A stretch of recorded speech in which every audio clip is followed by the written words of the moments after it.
Olá a todos, colegas de ICF1, de vários cursos aí do CEDERJ. Eu sou Marcelo Almeida, aluno veterano do 4º período, e hoje eu vou ajudar vocês a refazer a AP1 do semestre passado, do primeiro semestre de 2025.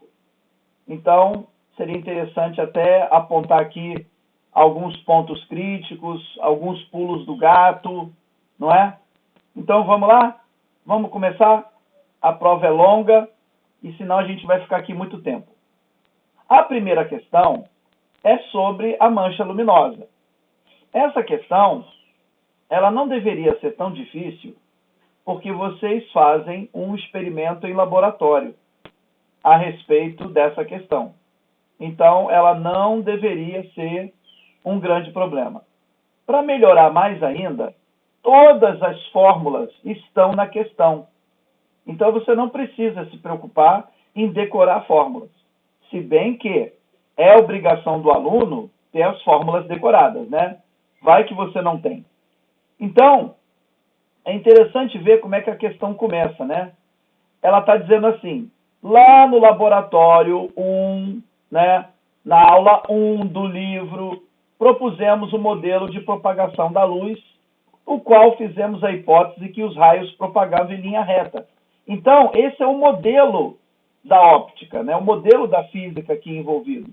A luz viaja em linha reta, né? Então, diversas pessoas pesquisaram e descobriram que a luz viaja em linha reta, tanto no vácuo quanto aqui na nossa atmosfera. Então, é muito bem aceito, né, por toda a ciência, por todos os cientistas, por todos os catedráticos, professores, doutores em física, de que a luz também viaja em linha reta aqui na atmosfera, né, que tem moléculas de oxigênio, de nitrogênio, de gás carbônico, de gases nobres, de outros gases, etc. Tá? Então, estamos falando de um modelo retilíneo da luz também aqui na atmosfera. E para isso a gente usa o exemplo da câmara escura, né? Você coloca uma fonte de luz na frente de um cartão com um furo e esse cartão com furo projeta uma mancha luminosa no fundo da caixa. Quando você altera a distância entre a fonte de luz e o cartão com furo, você descobre que a mancha luminosa também altera o seu formato, o seu diâmetro. Da mesma forma, se você deixar a fonte de luz parada, e você movimentar o cartão com furo, você vai ver que também a mancha de luz sofre alteração. Então, nós temos aqui 4 medidas envolvidas. A medida A, distância da fonte de luz até o cartão com furo. Distância B, distância do cartão com furo até a antepara. Distância D, que eu chamo de Dzinho, que é o diâmetro do furo no cartão, e o Dzão, que é o diâmetro da mancha luminosa projetada na antepara. Né? Muito bem. E aí, fazendo uma medida com uma régua, a questão fala que o diâmetro maior, a mancha luminosa, tem 7,4 centímetros. E a sua incerteza envolvida, veja bem, isso foi determinado pelo coordenador que fez a prova, né? E ele disse, olha, a incerteza é 0,2. Né? Para quem não está familiarizado com incerteza é quando você tem imprecisão na medida, quando você tem algum errinho, quando você está muito longe, não consegue olhar direito qual que é a medida, né? A régua não é uma régua perfeita, tá certo? Então, todos esses elementos ajudam a gente a estimar qual que é o valor da incerteza, que aqui está estimado em o quê? 2 milímetros, né? Que a gente é obrigado a colocar na mesma notação, né, da medida. Então, se a medida tem uma casa decimal, a incerteza tem que ter uma casa decimal também, e ambos têm que estar na mesma unidade. Então, ambos estão na unidade de centímetro. Isso é padrão, tá, gente? Isso é regra. Isso aqui não é coisa bonitinha de perfumaria, não. Aí depois, na tabela 2, ele te dá as outras medidas com as suas incertezas associadas. Percebam que elas são diferentes, né? Por exemplo, a incerteza de A é igual à incerteza do Dzão. Agora, a incerteza de B também, mas a incerteza de D não é. Então, qual é a mensagem que é enviada aqui? Cada medida tem uma estimativa de incerteza. Cada medida única, como diz o livro, tem uma incerteza o quê? Estimada com seu próprio critério. Aí vem a fórmula. Essa é a fórmula da mancha luminosa calculada, não é da medida com uma régua. Agora é indireto, agora é calculado. Dzão indireto é igual a Dzinho, abre parênteses, 1 mais B sobre A. Então, é aquela relação matemática que existe entre essas 4 medidas. Tá? Já para a incerteza calculada, ela tem uma conta bem grande. Tá? Então, vamos lá. Vamos ver quais são as fórmulas. Primeiro, você calcula o Dzão máximo. Né? E você usa essa fórmula, D mais a incerteza de D, né, que multiplica 1 mais... A fórmula é bem parecida, né? A gente está vendo que a fórmula é bem parecida. 1 mais B sobre delta B dividido por A menos delta A. Aí você calcula o Dzão máximo. O Dzão mínimo você troca os sinais, menos esse aqui. Esse aqui permanece. Né? Então, Dzinho menos delta Dzinho multiplica 1 mais B menos delta B dividido por A mais delta A. Não acabou, não. Depois que você calcular o Dzão máximo e o Dzão mínimo, você vem aqui e você tira uma espécie de média. Só que não é somando, é subtraindo. Então, o delta Dzão indireto, ou seja, a incerteza da mancha luminosa calculada, ela vai ser Dzão máximo menos o Dzão mínimo, que você acabou de calcular, e isso dividido por 2. Certo? Bom, dito isso, tudo apresentado, experimento apresentado, modelo apresentado e fórmulas apresentadas, vamos às questões. Letra A. Calcule o valor de Dzão indireto, né? Ou seja, a mancha luminosa calculada, com as equações do modelo teórico, né? Então, na verdade, não é nem equações, é só equação, né? É essa daqui. Você vai usar essa equação aqui, tá? Apresente seu resultado com 4 algarismos significativos. Então, você tem que respeitar a forma como o coordenador está pedindo a você para apresentar o seu resultado. Essa é uma coisa difícil para alguns colegas entenderem, né? O seu cálculo é o seu cálculo, é o seu desenvolvimento, é como você chegou naquele resultado. Mas agora, você também precisa apresentar o resultado.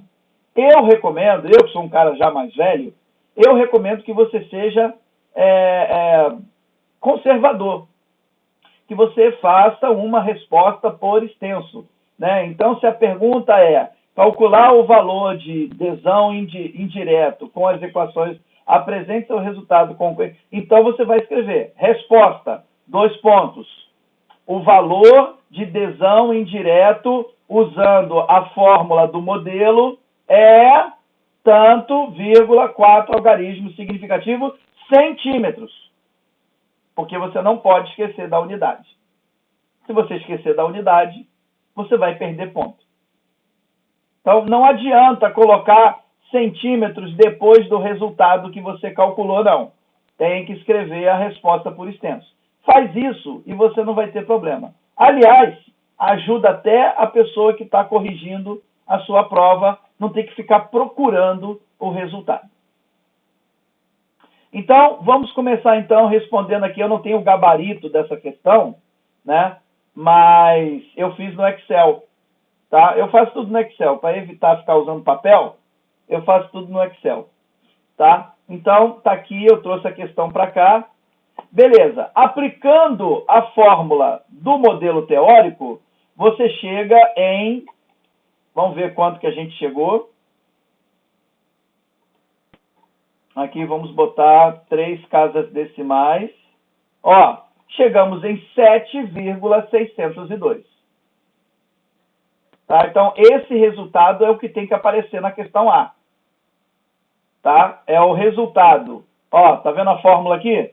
É a fórmula do modelo teórico, essa daqui, tá? E você tem que apresentar com 4 algarismos significativos, o que significa um número com 3 casas decimais. Cuidado, porque se o primeiro número for 0, ele não é contado como o quê? Um algarismo significativo. É o famoso 0 à esquerda, né? Então, o 0 só é contado como algarismo significativo quando ele estiver do outro lado da vírgula. Aí sim, aí ele é contado. Tudo bem? Letra B. Essa é a questão que mais tem que prestar atenção. Por quê? Porque ela tem muitos pontos de cuidado. Ela tem muitas condições sobre como você tem que apresentar o seu resultado. E é isso aqui que, às vezes, os colegas acabam errando por falta de atenção, não é? Ou por não interpretar corretamente. Isso é um texto, né, gente? A gente está aqui falando de física, mas a gente tem que lembrar que a interpretação de texto, ela é muito importante na física, sim. Tá? Não é apenas... Física não é só matemática. Física tem muita teoria, interpretação de texto e também matemática. Calcule o valor de desão máximo e desão mínimo, desão máximo, desão mínimo e delta desão com as equações do modelo teórico. Reproduza a tabela 3 na folha de respostas e preencha tomando os seguintes cuidados. Então, respira. Você está lendo pela primeira vez. Vamos ler de novo. Parará, parará, parará, parará. Então, é para você fazer 3 cálculos e depois você apresentar o resultado aonde? Na tabela 3. Agora, vamos ver como que nós temos que fazer essa apresentação. Primeiro, desão máximo e desão mínimo devem ser representados com 4 algarismos significativos. Aí um colega me perguntou, não entendi, se o desão mínimo e desão máximo, eles são parte do cálculo, com eles é que eu vou chegar na incerteza, por que eu tenho que apresentar aqui com 4 algarismos, com apenas um algarismo significativo? A resposta é simples, porque a questão manda. Se a questão não mandar, então você não apresenta. Temos que ser conservadores. A gente tem que ser, como eu falo nas minhas lives, a gente tem que ser bom menino, tá? Boa menina. Tá certo? Então faz o que está mandando ali e você ganha o ponto da questão. Tá? Ah lá, é com 4, né? Então, desão máximo e desão mínimo, 4 algarismos significativos. A incerteza de delta desão, ou seja, o número final desses cálculos parciais aqui, desão máximo e mínimo, deve ser representada com apenas um algarismo significativo. Até aqui, eu acho que não tem atropelo. O problema é o terceiro cuidado. É aqui que todo mundo se embanana, é aqui que a gente, como diz em inglês, pisa na orelha, é aqui que, como diz em inglês, a gente bota o pé na boca, né? Então, vamos lá. O número de algarismos significativos de de desão indireto tem que ser compatível com o valor da incerteza delta desão indireto. Pronto, para mim está claro, né? O jeito que você vai escrever o desão indireto tem que ser igual à incerteza que você acabou de calcular. Exatamente como na tabela 1, porque isso é regra da física. Não é o tutor, o coordenador que acordou de manhã, eu vou pedir um absurdo na prova. Não, isso aqui é regra mundialmente usada e aceita. Tá ok? Inclusive há muitos anos, né? Há muitas décadas que é assim. Tá certo? E aí é que vem o esclarecimento. O esclarecimento é o seguinte. Já sei, Marcelo. Então é para apresentar o desão indireto do mesmo jeito que o delta desão, como está aqui no segundo item. já que o delta Dzão tem que ser apresentado com um algarismo significativo. Não, não é isso. Quem tem um bom poder de observação já mata aqui o que tem que fazer. Você tem que fazer igual à tabela 1. E na tabela 1, por mais que o delta Dzão esteja com um algarismo significativo, a medida está com uma casa decimal. Então, uma casa decimal não é um algarismo significativo. É diferente. Então, seria mais fácil se tivesse assim na questão: apresente os resultados conforme a notação na tabela 1. Pronto, evitava confusão. Vamos aos cálculos? Aí está aqui a tabela 3. Ó. O que você tem que apresentar na tabela 3? O Dzão máximo, com 4 algarismos significativos. O Dzão mínimo, também com 4 algarismos significativos. O delta Dzão e o Dzão. Todos lá na mesma unidade centímetros. Vamos ver o gabarito? Vamos. Então, ó, usando a equação do modelo, chegamos em 8,108.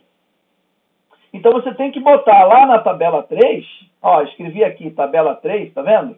Você tem que botar o quê? 8,108.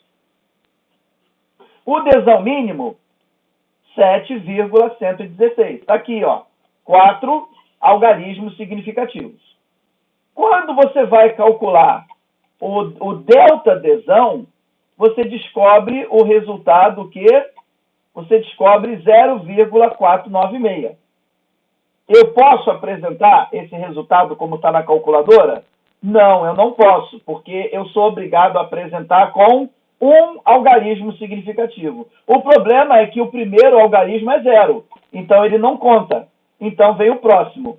Puxa vida, tenho 3 casas decimais, só posso apresentar com uma. Beleza, então você vai fazer um arredondamento, né? Você vai fazer uma aproximação, você vai usar as regras da aproximação, vai cortar aqui o 6, o 9 vai ganhar mais uma dezena, vai ficar 10, e aí o 4 vai virar 5. Então, como resultado final, 0,5. Agora você vai apresentar o Dzão, mas o Dzão eu já calculei na letra A.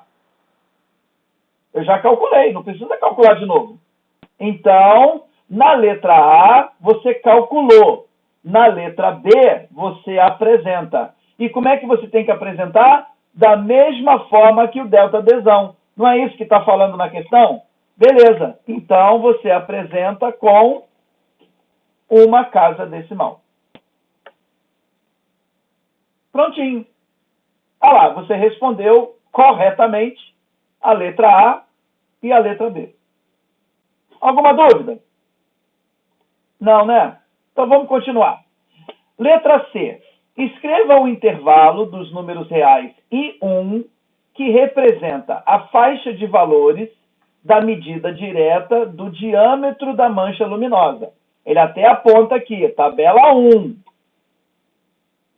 Tá? Então, você vai usar o quê? Você vai usar a tabela 1 para recuperar essa informação. Tá? Então, vamos lá na tabela 1. Como que a gente calcula isso aqui? É simples. Você vai pegar a medida, subtrair da incerteza e depois vai pegar a medida e somar com a incerteza. Por quê? Porque esse 0,2 aqui é 0,2 para mais e para menos.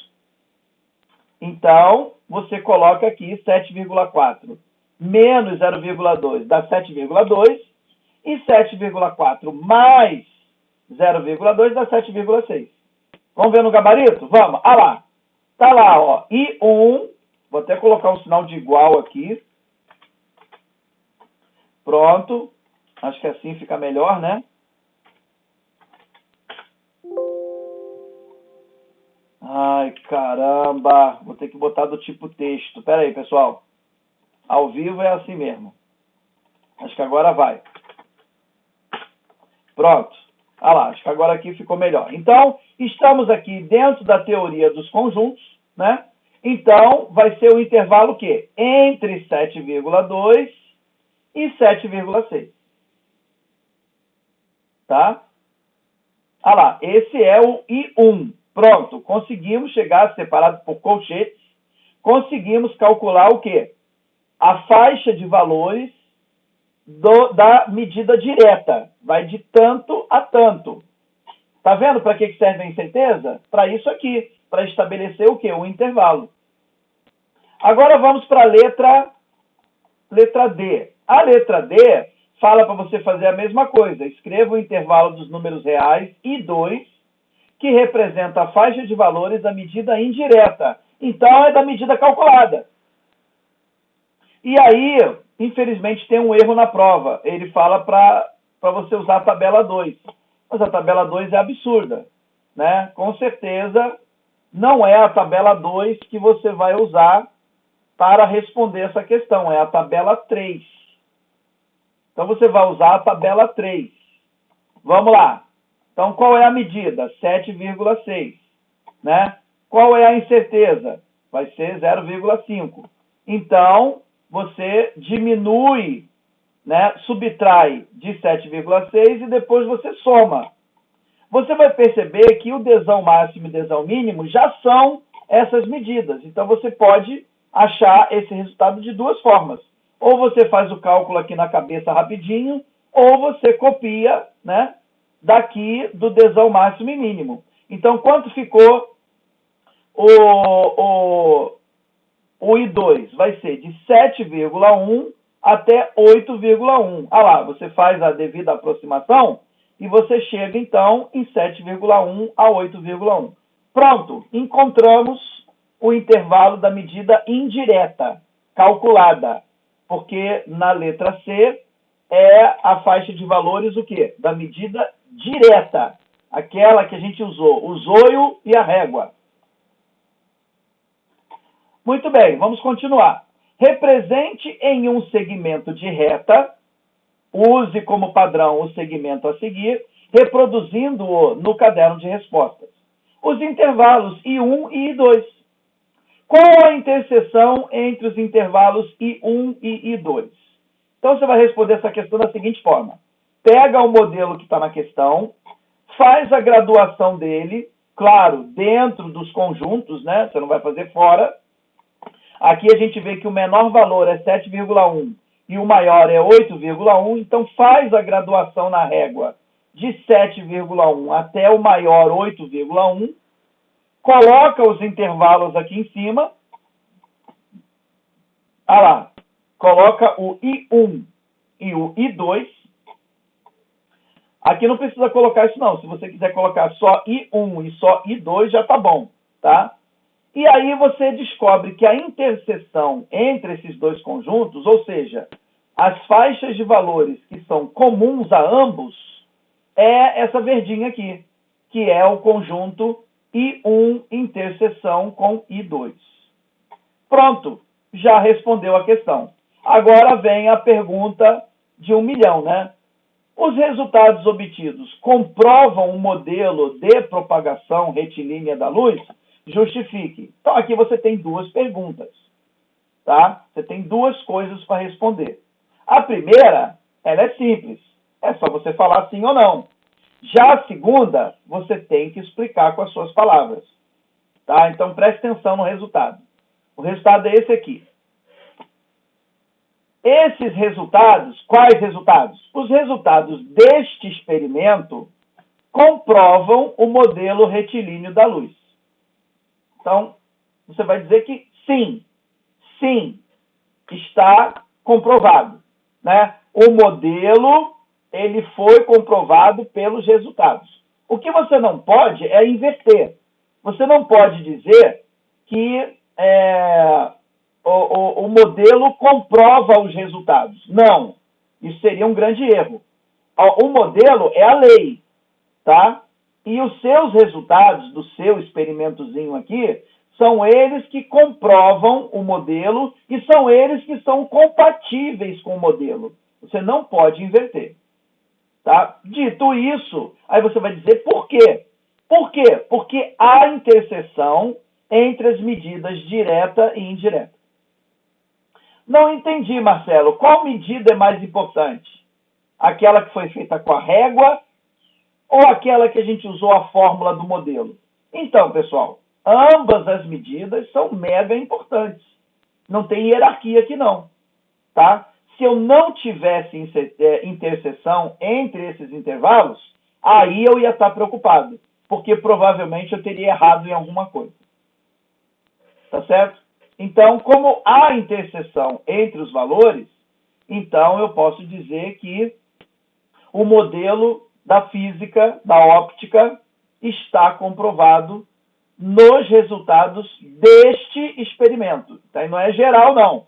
Esse experimento, mais uma vez, comprovou o modelo.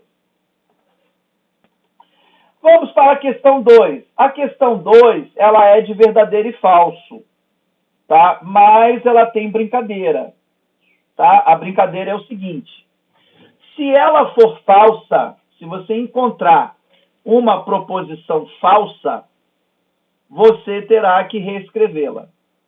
Então, se você encontrar alguma afirmação falsa, você vai ter que colocar a versão correta, tá?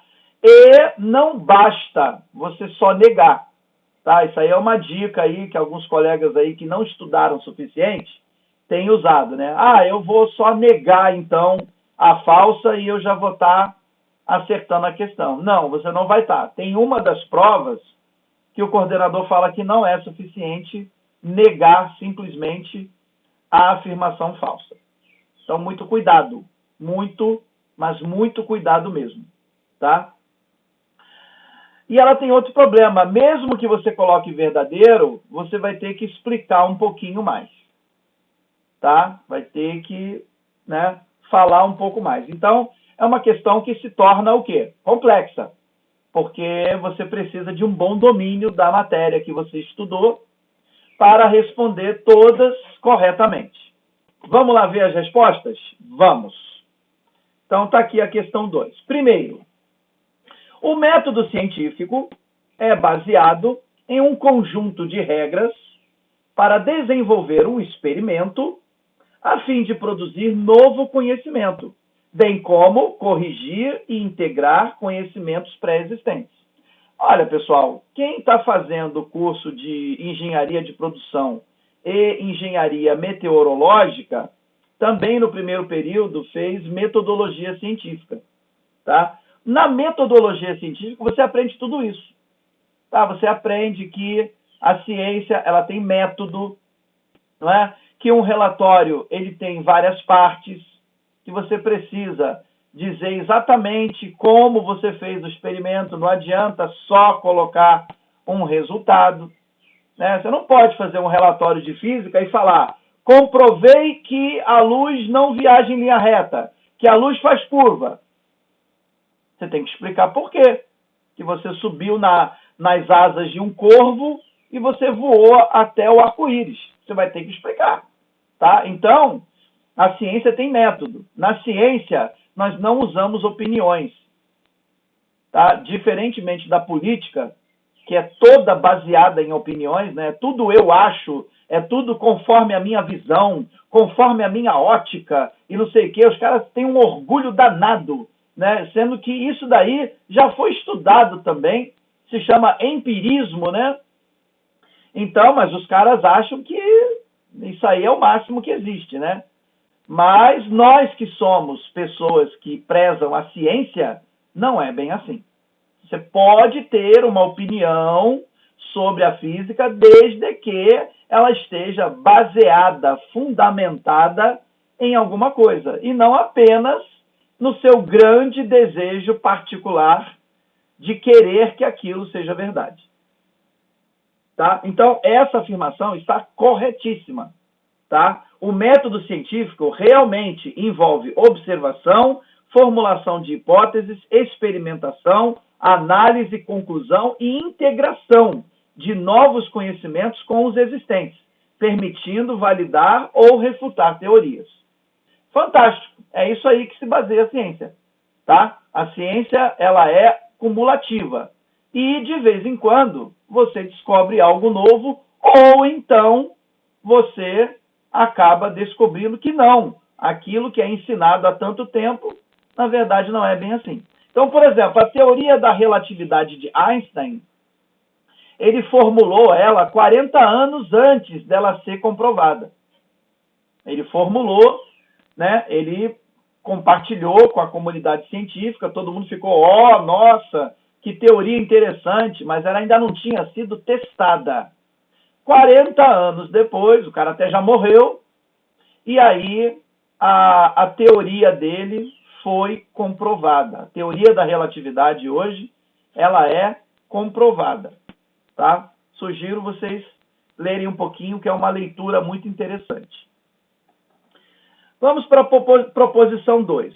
Quando a distância entre uma fonte de luz e um objeto é muito grande, em comparação com o tamanho da fonte, essa fonte de luz é considerada como uma fonte extensa. Bom, ela ficaria melhor se fosse o contrário, né? Então, gente, existem dois tipos de fonte de luz. Tem a fonte de luz extensa e tem a fonte de luz pontiforme. A fonte de luz extensa é aquela fonte grande, por exemplo, o Sol. O Sol é uma fonte de luz enorme. E se você colocar o planeta Terra perto do Sol, ela vai ser totalmente iluminada, inclusive vários raios de cima e de baixo do Sol vão chegar na Terra. Tá certo? Porque é um astro celeste, uma estrela muito grande. Mas existem fontes de luz que são muito pequenas, como, por exemplo, um laser, né? Uma lanterna, né? Um feixe de luz, né? A luz de uma estrela não é um pontinho no céu? Pois é, muitas daquelas estrelas são muito maiores que o nosso Sol. E, no entanto, elas são um pontinho lá no céu. Tá? Então, infelizmente, essa proposição está incorreta. Tá? Quando a distância entre a fonte de luz extensa e o objeto é muito grande em comparação com o tamanho da fonte, essa fonte é considerada uma fonte pontiforme ou que tem formato de ponto. Terceira, uma fonte de luz extensa pode ser considerada como um conjunto de fontes pontiformes. Exatamente, está corretíssimo. Então, quando você vê o Sol, você não está vendo somente um raio de luz. Você está vendo quatrilhões, quintilhões, centenas de dezenas de milhares de bilhões de raios. É uma coisa incomensurável. Tá? Você não está vendo um raio só. Agora, cada um desses raios atinge o nosso planeta, atinge o nosso quintal, o nosso telhado, né? E é por isso que a gente enxerga as coisas, tá? A gente precisa de luz para enxergar as coisas. Tá certo? Então, uma fonte extensa, na verdade, pode ser entendida como várias milhares, milhões, bilhões de pequenas fontes pontiformes. Por quê? Porque cada raio de luz é individualizado. Próxima. Quando a luz proveniente de um meio inicial, que a gente chama de meio óptico 1, incide em um meio polido e transparente, que é o meio 2, uma parte da luz permanece no meio 1 e a outra penetra no meio 2. A luz que permanece no meio 1 é denominada luz refratada. E aquela que penetra no meio polido e transparente é denominada luz refletida. Mais uma vez, ficaria ótimo se fosse o contrário, né? Então, quando você atinge um raio de luz em uma superfície polida, ela vai atuar como um espelho. Então, ela vai refletir aquele raio de luz. Assim, ele não vai refletir 100%, ele vai refletir uma pequena parte daquela luz, porque grande parte dela vai ficar no meio 2. Para piorar, esse meio óptico é transparente. Então, a luz vai penetrar nele e vai atravessá-lo. Então, grande parte da luz fica ali dentro do segundo meio. Uma pequena parte dele, então, é refletida. Claro que isso não funciona com espelho, né? Quando você usa um espelho, então é o contrário. Grande parte daquele raio de luz é refletido. Uma parte pequenininha vai acabar ficando ali presa no vidro do espelho, né? Então, por exemplo, a gente vai ver que se você apontar uma luz muito forte para o espelho, o vidro vai esquentar. Então, essa é a prova de que a luz não é 100% refletida, tá? Beleza? Vamos para a última, então. A dependência entre o índice de refração e a cor da luz incidente é denominada difração.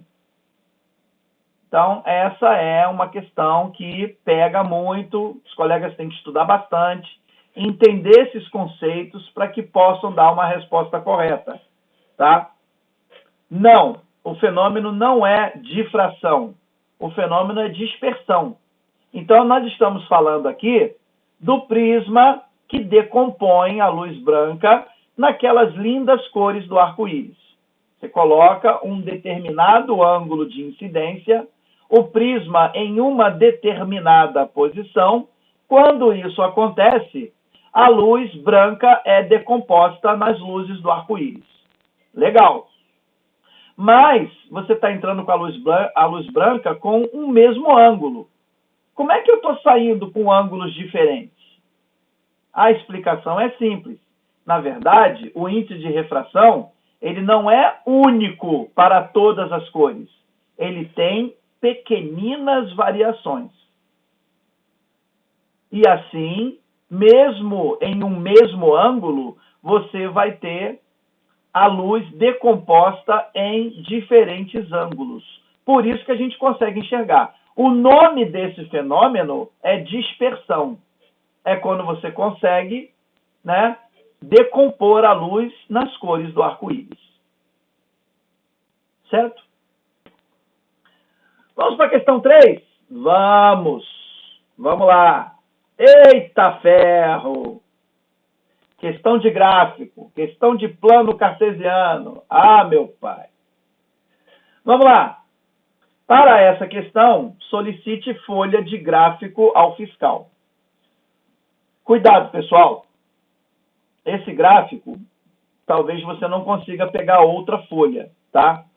É o seu cartão resposta. Então, se você errar aqui, ou se você rasurar aqui, já era, tá? Há relatos de colegas que conseguiram, que erraram, rasgaram, molharam, e aí pediram uma segunda folha e conseguiram, mas isso não é a regra.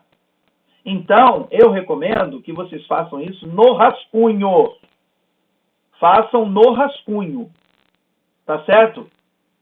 Depois, quando vocês estiverem seguros, é que vocês vão passar por cartão resposta. Nessa brincadeira, pode ser que você perca tempo.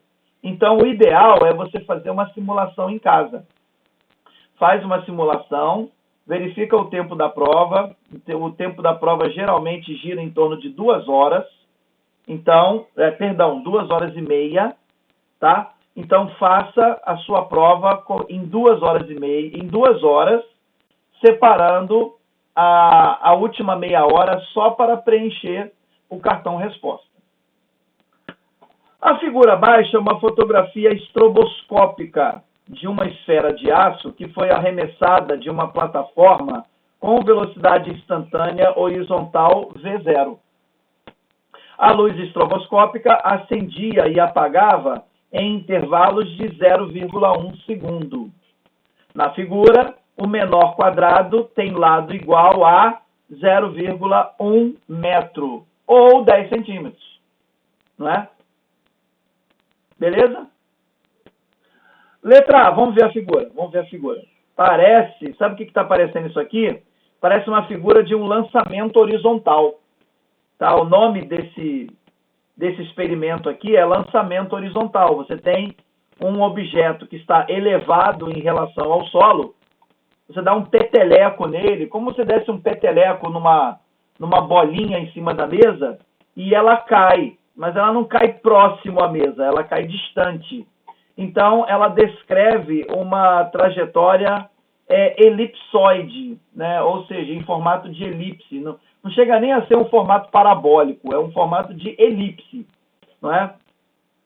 E aí a gente está vendo que há alguns pontos que foram marcados aqui, o ponto A, ponto B, o ponto C e o ponto D.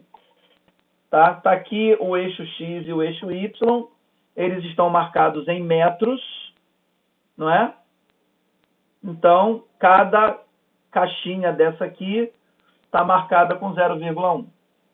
Vamos às questões. Determine os vetores RA, RB, RC, RD e RD que representam, respectivamente, a posição dos pontos A, B, C e D, indicados na figura, em termos dos vetores unitários I e J.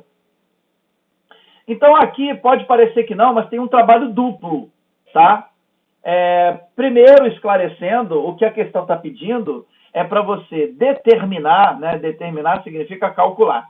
Para você calcular qual é a notação dos vetores posição.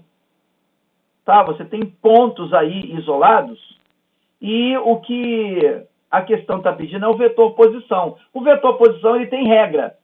Para você traçar um vetor posição, quando você escutar essa palavra aí, esse termo em qualquer prova, vetor posição, significa que ele começa da origem e ele termina no ponto onde é a posição desse ponto no plano cartesiano.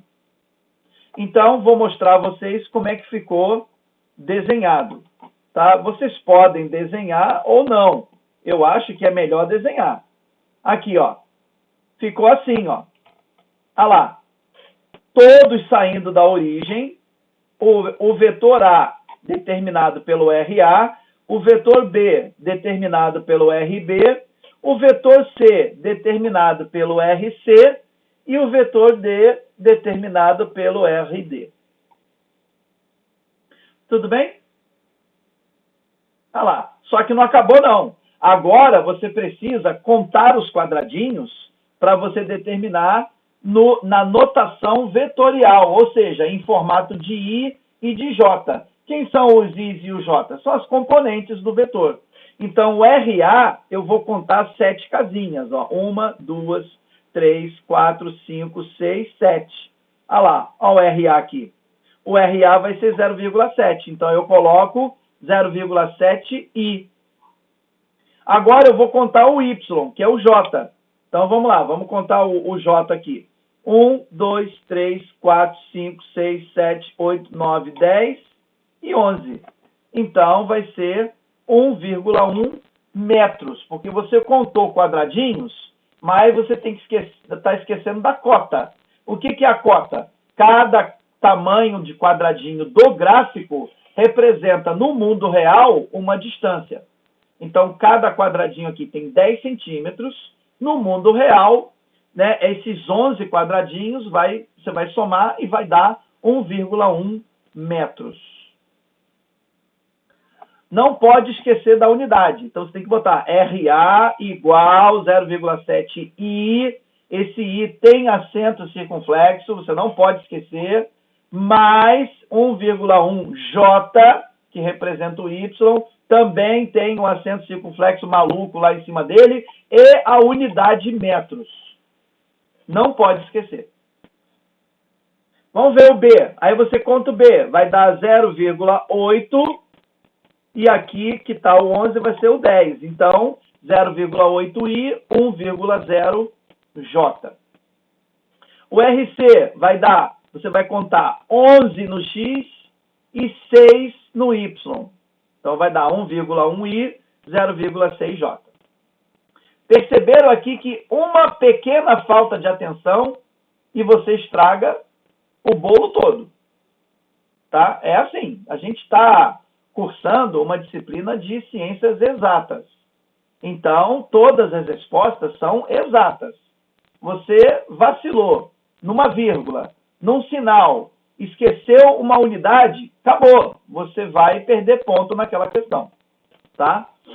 Finalmente, o RD, você vai contar 12 quadradinhos, né? Olha lá, ele vem até o 12 e para cima, 1, 2, 3, 4. Então, vai ficar 12 mais 4, 12i mais 4j metros. não pode esquecer da unidade. Tá? Eu não sei vocês, mas quando eu cometo um problema, um erro de falta de atenção, eu fico muito mal. Tá? Eu poderia ter ganho aquele ponto 1, aquele ponto 2 na questão e não fiz isso por quê? Por falta de atenção. Isso é coisa de quinta série, isso é coisa de quarta série. Acabou. Você agora está no curso superior. Tá? Eu costumo repetir muito, tem gente que não gosta de ouvir, mas eu falo mesmo assim. Tá? Eu não sou amigo de ninguém. Eu falo, no curso superior, quando você erra, né, uma vez formado, né, é uma característica de quem faz curso superior. Quando você erra, alguém morre. Tá? Então, cuidado. Muito cuidado. Tá? Se um engenheiro errar no cálculo de uma ponte, a ponte cai e tem gente que morre. Como a gente vê toda hora aí na televisão, no telejornal. O médico que tem curso superior, se ele não prestar atenção lá na pinça, se ele colocar menos pressão na pinça do que deve, vai passar líquido, vai passar sangue, vai dar hemorragia e vai morrer. Marcelo, mas eu sou analista, eu trabalho dentro de um escritório. Exatamente. Se você errar no seu cálculo, você vai errar nos resultados e nos objetivos da empresa. Alguém vai perder emprego. Começando por você, né? Então, gente, esse negócio de falta de atenção, isso tem que ficar no passado. Tá? Quando você for fazer prova, não pense em mais nada. O pessoal vai fazer prova, doido para terminar a prova, que vai encontrar com os amigos, porque tem que ir ver o show de rock, porque tem que ir na vernissage, porque tem que ir não sei o quê. Esquece isso. Dia de prova é dia de prova, não é dia de compromisso com mais ninguém. Nem com marido, nem com esposa, nem com filho, nem com mãe, nem com pai, nem com hobby, nem com nada. É dia de prova. É dia de você limpar a cabeça para você estar com boa cabeça na hora de fazer a prova. Isso é filosofia de concurseiro, tá, gente? Vamos lá? Então, letra A, respondida. Muito que bem. Letra B, calcule o vetor S, que é o vetor o quê? Soma de RB menos RA. Tá? Como que a gente faz uma operação vetorial de adição ou subtração de vetores? Eu vou dar a dica.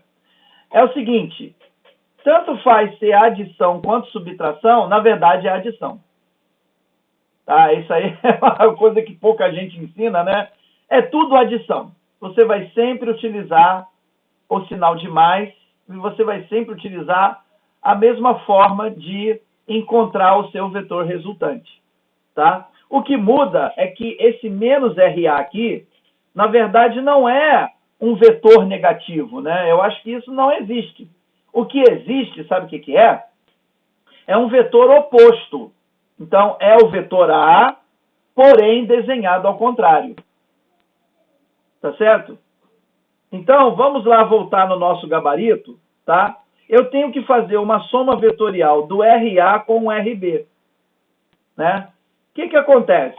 Quando você inverter, então, como é que é lá na questão mesmo? É o RB menos o RA. Então, se você deixar o RB quieto e você pegar o RA e você colocar ele ao contrário, originando daqui do final do RB, você vai ver que aqui embaixo você vai ter um pequeno vetor resultante. Esse vetor resultante nada mais é do que esse aqui. Mesma direção, sentido e módulo. Tá? Então, vamos calcular o vetor resultante RB menos RA. Você vai pegar o vetor RB e vai subtrair do vetor RA. Antes de você somar os Is com os Is e os Js com os Js, troca o sinal. Então, esse sinal de menos aqui vai trocar o sinal dentro dos parênteses, né? A gente aprende isso na matemática clássica. Troca os sinais aqui, aí depois você faz, então, a soma algébrica.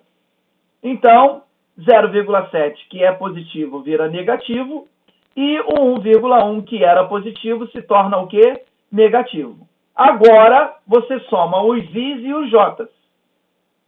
O que sobrar é vetor resultante igual 0,1i menos 0,1 J. Então, o X é positivo, mas o Y é negativo. E aí, você vem aqui e você descobre que este vetor aqui, o vetor resultante de AB, entre o ponto A e o ponto B, é exatamente igual ao vetor resultante de quê?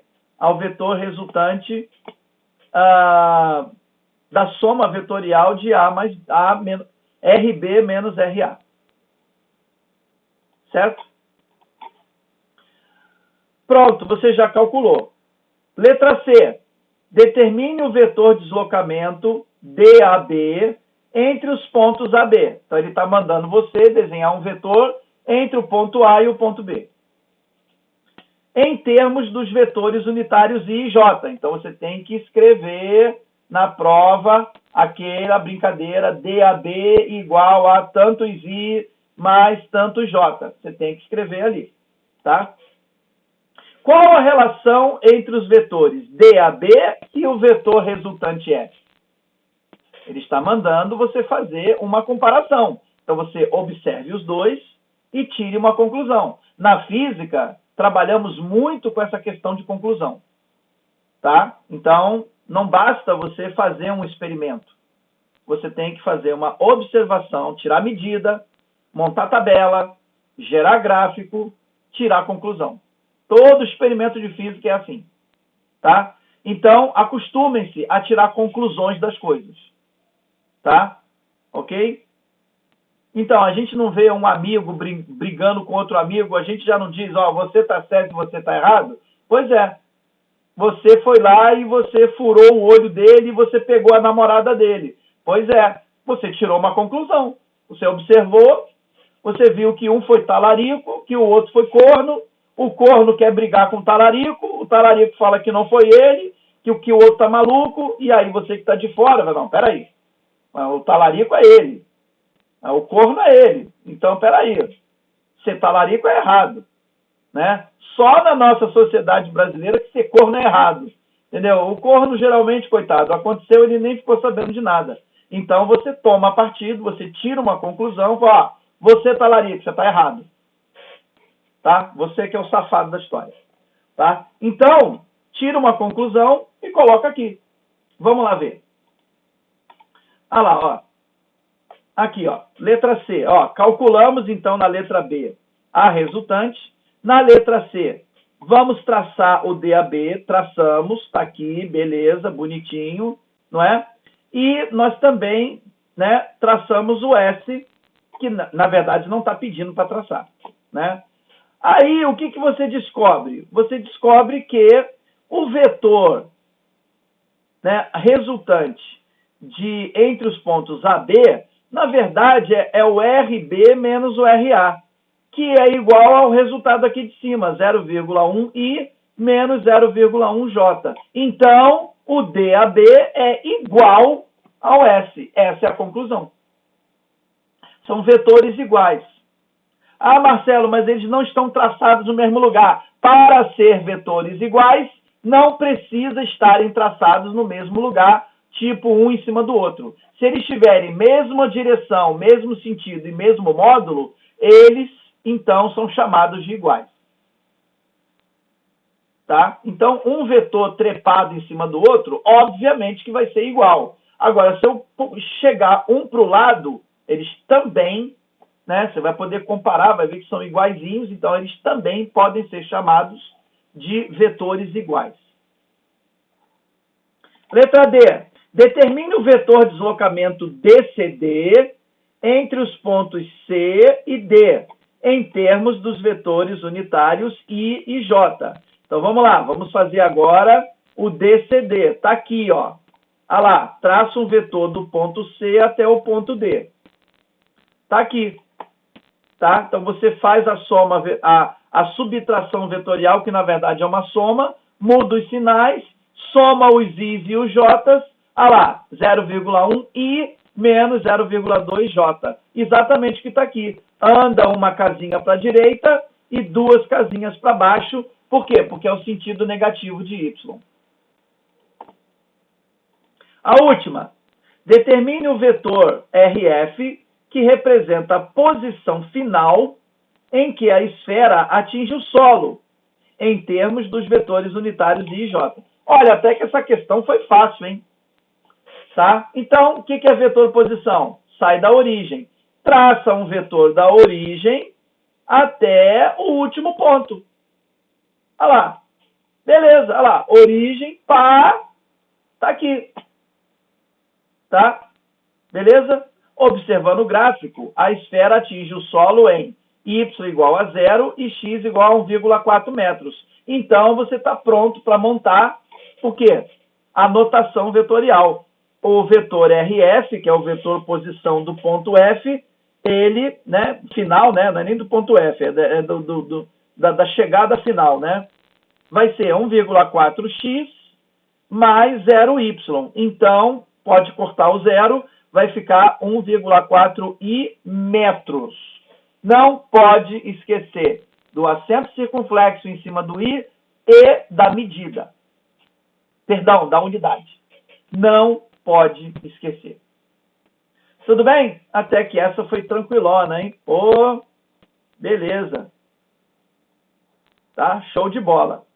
Vamos agora para a última. Essa última questão aqui, eu vou explicar como é que funciona. É o seguinte, toda prova precisa ter uma questão de reflexão e refração. Toda AP1 tem isso, tá? Toda AP1 de ICF1 tem uma questão de reflexão e refração. Essa questão, ela tem vários tipos, né? Tem do prisma, tem do modelo do aquário, né? Que você tem dois meios, um em cima do outro, parece um aquário. Alguns são uma bola de vidro, um cilindro transparente, né? Na prova passada, o coordenador criou uma questão nova, tá? Ele usou a questão do refratômetro, tá? Então, essa questão não foi uma das mais fáceis, tá? É uma questão, além de complexa, ela também é trabalhosa, né? E ela requer um nível de domínio da matéria muito grande, tá? Não é uma questão trivial, não. Não é uma questão, eu já vi essa questão em algum lugar. Não, na verdade você não viu, tá? Então, eu lembro que eu refiz essa questão com os colegas e perguntei várias vezes. Alguém acertou, ninguém respondeu. Tá? Então, o meu medo é que todo mundo tenha errado. Né? Não sei se alguém acertou essa questão. Tá? Eu mesmo tive que olhar 2, 3 vezes para poder fazer certinho. Vamos lá? Então, vamos lá. Um refratômetro é um equipamento que permite medir o índice de refração de meios líquidos ou sólidos, através da observação da refração da luz. Um refratômetro Pulfric, né? Pulfric, pode ser simplificado como na imagem abaixo, em que um feixe de luz incide paralelo à superfície horizontal do prisma, de tal forma que a luz entra no prisma no seu ângulo crítico em relação da reflexão interna total. O índice de refração do prisma é 1,8 e o do ar é 1,0. Então, depois eu até recomendo que vocês vão pesquisar no YouTube a respeito de refratômetro. Ele é um equipamento muito utilizado na indústria, ele é muito utilizado na farmacologia, ele é muito utilizado na agricultura, né? Ele define o índice de refração de líquidos e sólidos. Como é que ele funciona? Então, aqui vou mostrar na câmera. É como se fosse uma caneta. Tá? É uma caneta que você, aqui na ponta, você coloca o líquido. E você olha assim, na ponta da caneta, e você vai ver uma tela, né? Uma tela que tem uma cruz. E nessa tela você vai ver para cima branco, para baixo azul. O que tiver azul é a área do índice de refração. Então você olha numa pequena régua que tem do lado e você consegue fazer a leitura do índice de refração. Você faz a leitura direta do índice de refração. Eu acho que foi muito legal o coordenador ter pego uma questão de refratômetro, tá? Então, a gente tem que aprender como funciona o refratômetro para responder melhor essa questão. Então, você olha aqui aonde está esse ângulo de 79 graus, é onde você bota o zóio. E a luz, ela entra pela parte da frente. A luz entra aqui, você pode ver o sentido do raio, né? Ela não tem luzes, lanternas, não tem nada dentro dela. O refratômetro é um instrumento passivo, né? Ele não tem pilha nem nada, é um instrumento até relativamente simples, né? E você usa a própria luz do sol, da lâmpada, uma fonte de luz qualquer, para você poder fazer uma boa medição, né? Então, o que você está vendo aqui? Você está vendo o prisma, né? A gente está muito acostumado com prismas de formatos triangulares. Agora, existem prismas de vários formatos, tá? Tem prisma trapezoidal, tem prisma que é metade de um trapézio. Esse prisma aqui é um triângulo, tá? E você tem aqui em cinza, você tem o material que você está testando. Então, você posiciona o material a ser medido em cima do prisma. Tá? Simples assim. Tá ok? E isso vai determinar o quê? Isso vai determinar alguns ângulos, tá? E devido a de acordo com esses ângulos, você vai então enxergar o índice de refração. Tá? Então vamos lá, letra A, determinar o ângulo θ1. Olha para a figura, quem é o θ1? Gente, olha só, o θ1, ele é o quê? O ângulo de incidência, que na verdade é o raio refratado do raio principal que está entrando no refratômetro. Tá? Beleza? Então vamos lá, vamos pensar juntos, né?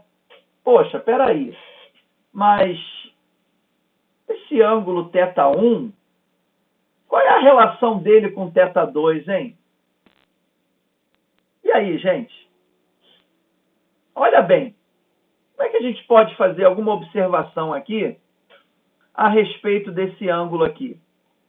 Tá? Eu vou tentar fazer isso, tá? Vou pegar aqui a questão, eu vou pegar, deixa eu tentar abrir aqui. Não estou fazendo live, estou só gravando. Olha só que legal. Olha só como é que a gente pode matar essa questão, tá?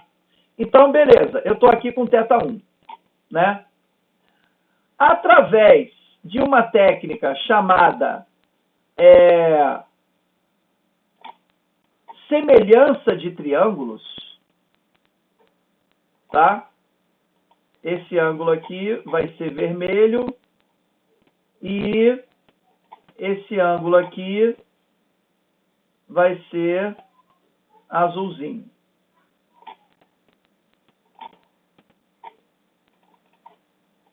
Olha lá. Então, o θ1 é o ângulo azul. O ângulo vermelho é o ângulo complementar.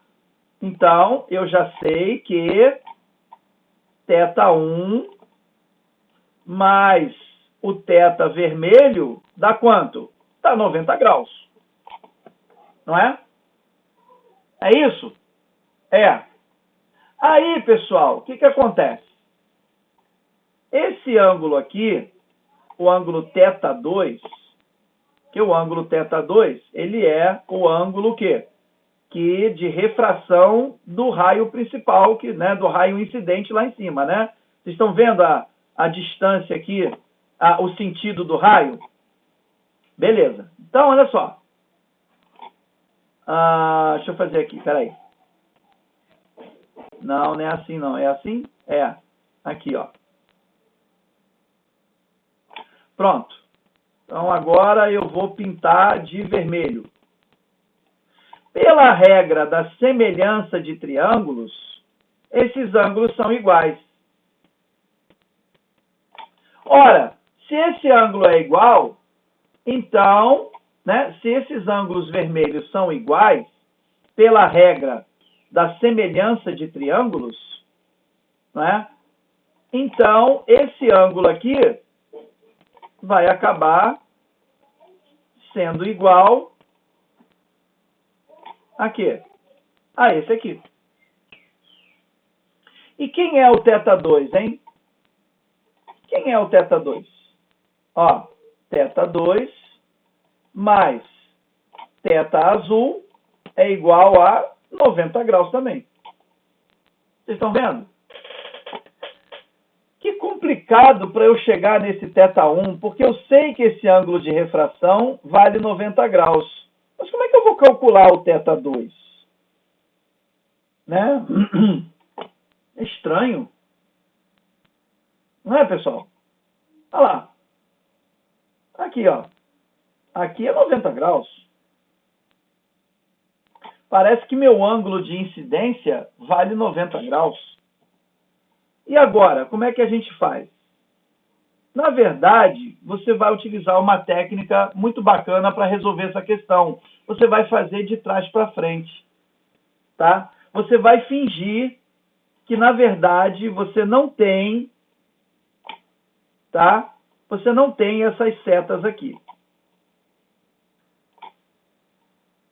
Tá vendo aí? Você não tem. Você vai fazer o contrário. Aqui, ó. Pá. Aqui a gente vai fazer assim. Pá. Aqui a gente vai fazer assim. Pronto, para corrigir aqui, ficar bonitinho, não é? E aqui também. Tá? Agora você vai desenhar o contrário. Agora você vai fingir que esse aqui é incidente, esse aqui é refratado e esse aqui está saindo lá para fora. Marcelo, eu estou quebrando alguma lei da óptica aqui? Não. O índice de refração é o mesmo, os ângulos vão ser os mesmos. E agora, será que está mais fácil? Eu tenho o ângulo de incidência 79 graus, agora ficou fácil para calcular quem é o θ1. Não preciso mais dessa brincadeira aqui. É só um simples cálculo de ângulo de refração. Aqui, a normal aqui, ó. Então, esse é o ângulo de incidência e o θ1 é o ângulo de refração. Muito bem, vamos lá ver. Está aqui, ó. Eu trouxe a questão para cá para o Excel, coloquei os índices de refração, coloquei o ângulo de saída, que vai acabar sendo o quê? O ângulo de entrada. E aí, o que acontece? A gente descobre que o ângulo θ1 é 33 graus. Presta atenção como eu cheguei nessa conclusão, tá? Você vai utilizar a equação de Snell-Descartes. Aqui, ó. N1 seno de θ1 é igual a N2 seno de θ2. Já sei, Marcelo, o N1 θ1 é o ângulo incidente e o N2 θ2 é o ângulo de refração, o meio 2. Não precisa ser assim. Você está diante de uma equação de igualdade. Então, tanto faz quem é esquerda, quem é direita. O termo é o mesmo. Só muda só o meio que você está atuando. Então, eu vou dizer que o meu θ2 é o ângulo incidente. Ah, não gostei, Marcelo. Eu quero que o θ1 seja o ângulo incidente, eu quero que ele seja o 79. Tá bom, não vamos brigar. Pode fazer, fica à vontade. Quando você aplica, então, a equação de Snell-Descartes, que eu vou mostrar como é que eu fiz. Pega o seno do ângulo refratado, que é o 79, chama ele de incidente, né? Chama o urubu de meu louro, tá? Então, você vai pegar esse refratado aqui, você vai dizer que é incidente. O seno dele é 0,982. Então, vamos pegar aqui a calculadora. Vamos agora pegar o seno de 79. Aqui, pessoal. Nossa, como tá lento. Ó, 79. trigonometria, seno. Olha lá, 0,981 aproximado vai dar 982. Vou dar uma dica quente para vocês. Não trabalhem com aproximação em resultados parciais. Só se faz arredondamento em resultados finais. Tem muita gente aí que fica fazendo arredondamento aí durante o cálculo e aí acaba errando no final. Tá? Não faça isso. Trabalha sempre com a calculadora. Sempre. E aí, o que acontece? Achei o seno do ângulo. Só que o termo à esquerda é N2, à direita, né, no caso, né? O termo à direita é N2 seno de 79. Então, multiplica pelo N2. Quanto vale o N2? Olha, o N2 é o ar. E no ar, o índice vale 1. Então, 0,982 vezes 1 vai dar 0,982 mesmo. Achei o primeiro termo. Ora, se a equação é de igualdade, então o outro lado também vale esse valor. Então eu já coloco aqui que o N1 vezes o seno de incidência é 0,982. Eu já achei. Tá? Mas eu não quero o termo inteiro, eu só quero o seno do ângulo. Então eu pego 0,982 e divido pelo N1. Quanto vale o N1, que é o índice do prisma? Vale 1,80. Então, 0,982 dividido por 1,80 dá 0,550. Muito bem, já que deu 0,550, 545. Olha lá, 0,545, agora você achou o seno do ângulo, mas eu quero o ângulo. E isso não dá para calcular. Você precisa da calculadora científica. Então, você pega aqui a calculadora científica, olha lá, divide por 1,80, isso vai dar 0,545, não é? E não dá para descobrir o ângulo daqui. Você precisa da ajuda da calculadora. Então, você vem aqui em trigonometria, aqui no caso desta calculadora, aperto aqui o segundo conjunto de teclas e eu chego na função inversa do seno. Você vai aplicar a função inversa do seno, ou seno elevado a menos 1, e você vai descobrir o ângulo que tem aquele seno. Então, clica aqui, o ângulo é 33,04 graus. E você vai arredondar 100 casas decimais, por quê? Porque não está dizendo nada na questão, não é? Em relação a ângulo. Mas esse 79 aqui está me dizendo que não tem casa decimal. Então, você vai apresentar o seu resultado sem casas decimais. O resultado é 33 graus. Letra B. Determine agora o θ2. Ora, agora sim, entra toda essa brincadeira que a gente fez aqui. Se o θ1 vale 33 graus, quanto vale o ângulo vermelho? Então, você vai fazer o quê? Você vai fazer 90 menos o quê? θ1. Quanto é que dá 90 menos 33? Dá 57. Olha lá. Coloquei até aqui a fórmula, ó. Basta subtrair θ1 de 90 graus. Mas por que, Marcelo? É simples. A normal está aqui. A outra normal está defasada em mais 90 graus. Isso altera o ângulo. Então, para você chegar nesse ângulo, você tem que diminuir de 90 graus. Beleza, você achou o θ2. Moleza. Molezinha, molezinha mesmo. Tá certo? Mais fácil que chamar político de ladrão. Tá? Vamos para a letra C. Determine o índice de refração NB, ou seja, o índice de refração do bloco, posicionado em cima do prisma. Então, agora é hora de você calcular esse índice de refração. Então, a equação de Snell-Descartes, ela não serve só para você encontrar ângulo de refração. Ela serve para você encontrar também índice de refração. Não está dentro do termo? Então, moleza. O que você já tem? você já tem o ângulo de incidência θ2, que você já sabe quanto vale. Você já sabe quanto vale o seno do ângulo refratado, ele vale 90 graus. Então, agora está moleza você encontrar esse índice de refração aqui. Então, beleza. Então, vamos lá. Vamos ver como é que a gente calcula. Aplica a equação de Snell-Descartes. Eu vou até aumentar aqui para vocês verem. Ó, aqui, ó. N1 vezes o seno de 57, esse é o incidente, né, igual a N3 vezes o seno de 90, que vai gerar um ângulo de refração de 90 graus. Na prática, a gente nem chama mais ele de raio refratado, tá? Como ele não passa para o outro meio, a gente chama ele de ângulo de reflexão total, tá? Beleza? Então tá aqui, ó. Vamos saber quanto vale o seno de 57, dá 0,838.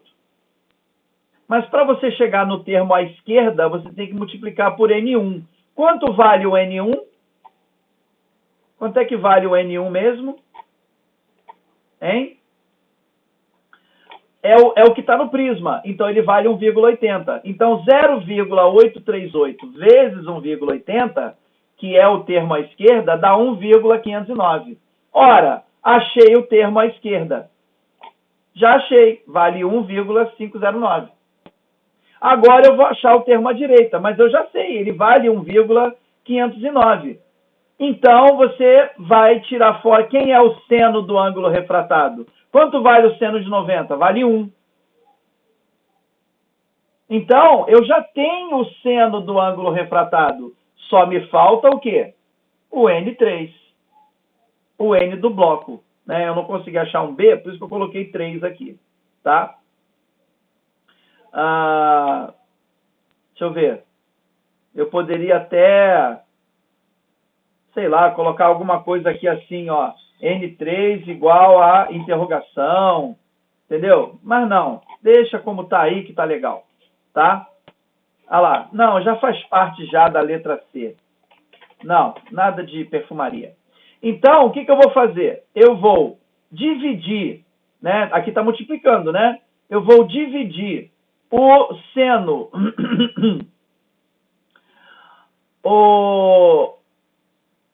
o índice pelo seno, 1,509, vou dividir por 1. Vai dar o quê? 1,509 mesmo. Só que esse número tem 3 casas decimais. E os índices de refração dessa prova estão com uma casa decimal. Então, eu vou ter que aproximar 1,509 de duas... engraçado que aqui eu coloquei duas, né? Coloquei duas. Tá? Então, vai ficar uma só. Vai dar o quê? 1,5. Tá? Então, a letra C, o índice de refração do material que eu estou medindo no refratômetro, vale 1,51.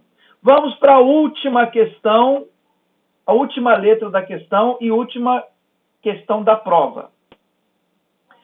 Seria possível determinar o índice de refração do bloco com esse experimento, caso o índice de refração fosse maior do que do prisma? Então, ele está pedindo você para fazer uma análise. Faz uma análise. Quanto vale o índice de refração do prisma? 1,8. Quanto vale o índice de refração do bloco, do material? 1,51. Tá? É menor. Quando eu tenho o índice do bloco menor do que o índice do prisma, eu tenho reflexão interna total. Porque é assim que o refratômetro funciona. Ele está perguntando o seguinte: e se caso o N do bloco fosse maior do que o N do prisma? A explicação é simples. A reflexão interna total só é possível quando o raio incidente está passando de um meio mais refringente para outro meio, só que menos refringente. Então, gente, isso tem que estar gravado aí na mente e no coração de vocês. Eu só tenho reflexão interna total quando eu estou saindo de um meio mais refringente para o menos refringente. Vamos ver se isso é verdade. Olha lá, eu estou saindo de 1,80 e indo para 1,5. Eu vou ter reflexão interna total. Se eu inverter, se eu colocar o N do bloco maior do que o N do prisma, eu não vou ter reflexão interna total. Tá certo? Então eu vou mostrar a vocês isso agora na prática. Vou mostrar na prática. Legal é mostrar as coisas ao vivo. Tá? Beleza? Vou mostrar aqui para vocês. Tá? Aqui, ó. Vou pegar um laboratório aqui de óptica de uma faculdade. Essa faculdade, ela fica lá em Colorado. Tá? Universidade de Colorado. Agora eu não sei nem qual é o estado americano, mas ela fica lá. Eles disponibilizaram, é muito antigo esse site, tá? E eles disponibilizaram, então, um laboratório de óptica, tá? Então eu vou mostrar a vocês por que que a reflexão interna total só acontece quando você está saindo de um meio mais refringente para o menos refringente. Olho na tela. Então, se eu não me engano, a gente vai pegar aqui, esse exemplo aqui já está bom. Vou ligar o laser, vou pegar aqui o nosso transferidor, vou colocar aqui certinho, tá? Então, ó, tá vendo aqui, ó? Vou colocar esse ângulo aqui em 30 graus. Ele gera um ângulo de reflexão de 30 graus também. Já o meu ângulo de refração vai ser o quê? Vai ser 5, 10, 15, 20, 21 graus. Olha lá. Tá? Isso com a luz vermelha, né? Porque legal mesmo é ser o quê? Luz branca. Tem como colocar a luz branca aqui? Não dá. Não dá. Aqui, a normal está traçada. Tá vendo? Agora, eu vou movimentar o meu laser e vocês percebam que eu não tenho, em situação nenhuma, reflexão interna total. Tá? Só quando o ângulo vale 0, vale 90, né? Aí ele passa direto. Agora eu vou inverter os meios. O que era ar vai virar vidro e o que era água vai virar ar. Agora sim, agora eu estou saindo de 1,50 para 1. Olha o que vai acontecer. Eu tenho aqui, né, o meu laser, ó, o meu ângulo de incidência, o meu ângulo de reflexão e o meu ângulo de refração. Quando eu chegar em um determinado ângulo, que ele é chamado de ângulo limite, eu não tenho mais refração. Não dá para ver, mas, né, pelo experimento, ó, eu não tenho mais ângulo de refração. Só quando chega aqui, ó. Olha lá. Então, esse é o ângulo limite. Quanto é que ele vale mesmo? 0, 30, 35, 40, 43. Olha lá. Quando chegar em 43 graus, esse é o ângulo limite. A partir dele, 43, 44, 45, 50 e por aí vai, olha lá, eu não tenho mais o meu ângulo de refração. Só tenho reflexão. Por isso é que se chama reflexão interna total. E ela só acontece quando eu estou saindo de um meio mais refringente para o meio menos refringente. Quando você inverte, água, aqui eu vou colocar água, tá? Olha lá, você não tem esse fenômeno. Você vai ter em toda a gama aqui, você vai ter o ângulo de reflexão e o de reflexão e refração. Ok, pessoal?